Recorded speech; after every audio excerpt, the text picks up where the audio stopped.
So this is my recounting of the pipe bomb attack on the Red Line in Chicago, Illinois in 2020. You're not going to hear any other account of this unless it's the people that are still alive. But the only other person that was there with me that I know that was my friend, he's dead, so I'm the only person that can really tell this story besides the people that fucking chucked the pipe bomb at me. So yeah, I'm gonna tell it to you. I'm gonna cut all the glamour and the bullshit. I'm gonna tell it to you straight up. So it was 2020, not summer yet, but just the beginning of what would have been the summer. And I think it was around the time of the riots for that dude that got killed. And me and my buddy Conrad, we were riding around on the subways, and he was a dealer at the time. And I was just watching his back. So we thought we could make some money selling people Xanax and fucking Molly and all sorts of stuff like that. So we'd ride around on the blue line, red line, orange line, sell to whoever we could. Well, he would sell. I would just watch his back, make sure no one would run off with anything. Like I'm some fucking tough guy, right? At the time, I thought I was, Billy fucking tough guy, hot shit, But really, nothing, just a fucking jackass.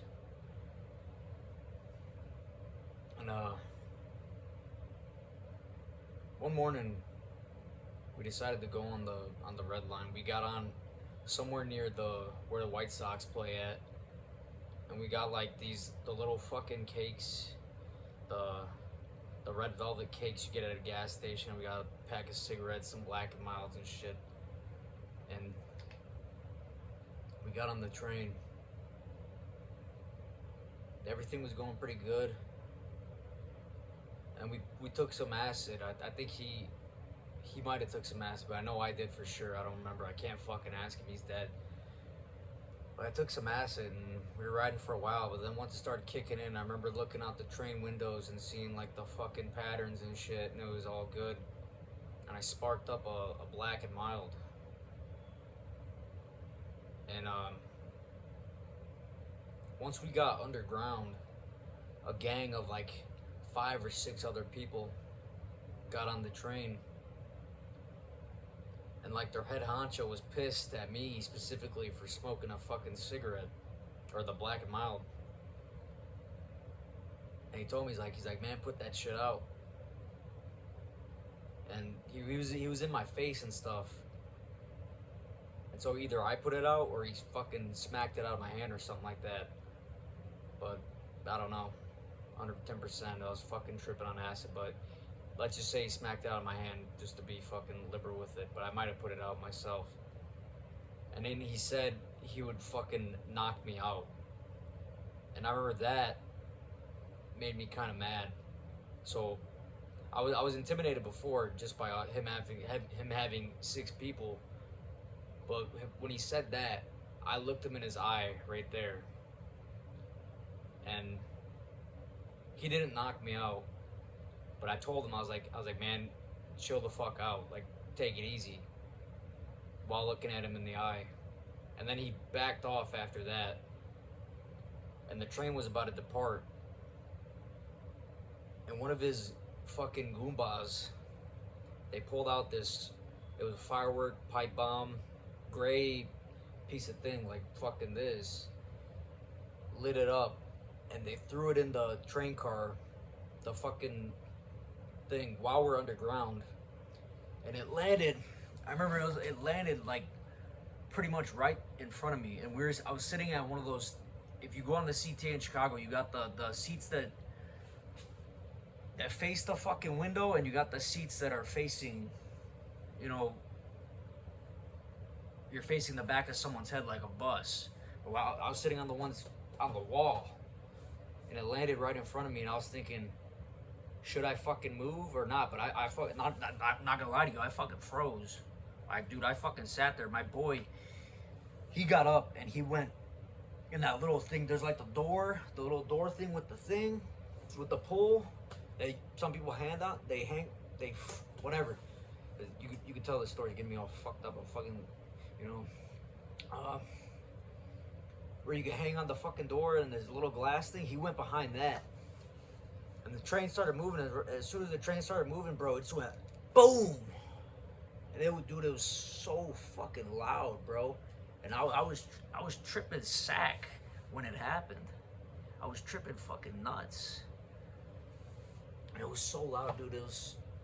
We're in the fucking subway car underground. It was a decent sized fucking firework, bro. Pipe bomb, firework, whatever the fuck you want to call it. That shit was fucking loud. Those shits will blow off people's hands, bro. I was like, yo, what's gonna happen? And in like the span of fucking a half a second, what is it? Should I move this, that, you know? And it fucking went off, bro.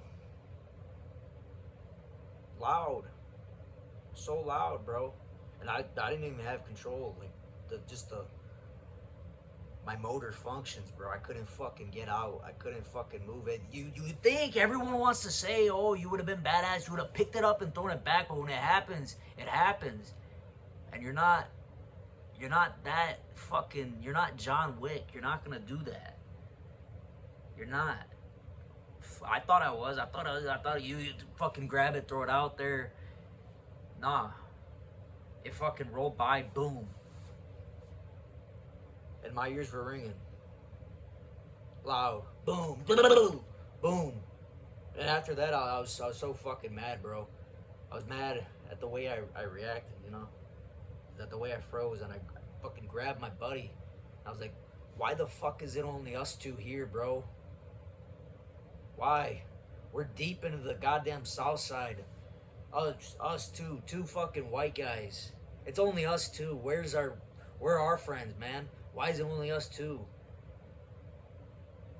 Oh, man, dude, I feel like a fucking chump, bro. I was pissed. I still kind of am. That was fucking 5 years ago, dude. And dude, I've always waited, bro.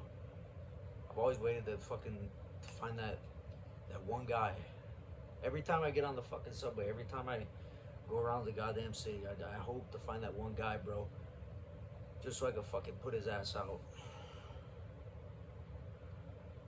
Cause he said he would knock me out, right? But he didn't do that. He had one of his fucking goombas throw a goddamn pipe bomb at my feet.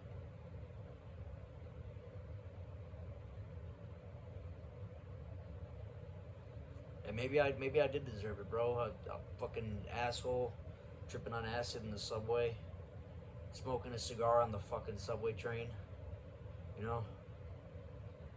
Thinking I'm hot shit, thinking I'm tough, wearing a fucking Dago tee on the fucking subway out in public, you know?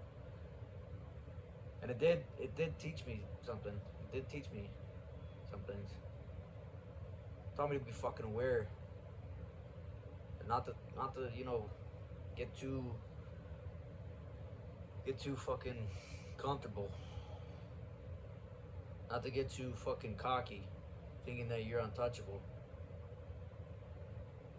But I admit, you know, when you're tripping, you feel good. You feel like you're untouchable sometimes. And then 6 people walk in, and you could be a fucking victim right there. Boom. Boom.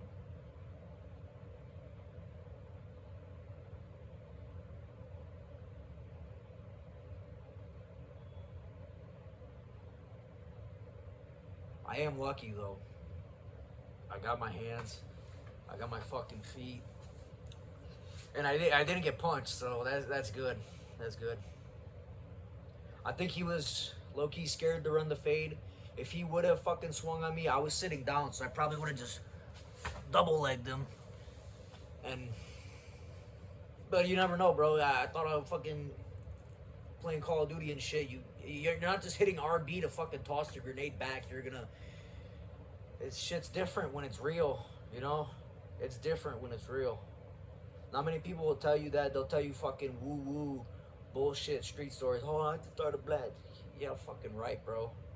The graveyards are full of fucking wannabe tough guys, street dudes that think they're gonna do this and this and that, and then they end up getting fucking smoked. You know? But that's this story, you know? It's not as glamorous as it sounds. It's fucking humiliating. And I hope you never have to go through that shit. It makes a decent story, I guess, if you word it correctly. But if not, people would just see through it, and they see through it and they realize you're just a traumatized piece of shit, you know? That's all it is, in reality. I'm just a lucky fucker. I'm lucky I didn't become a victim.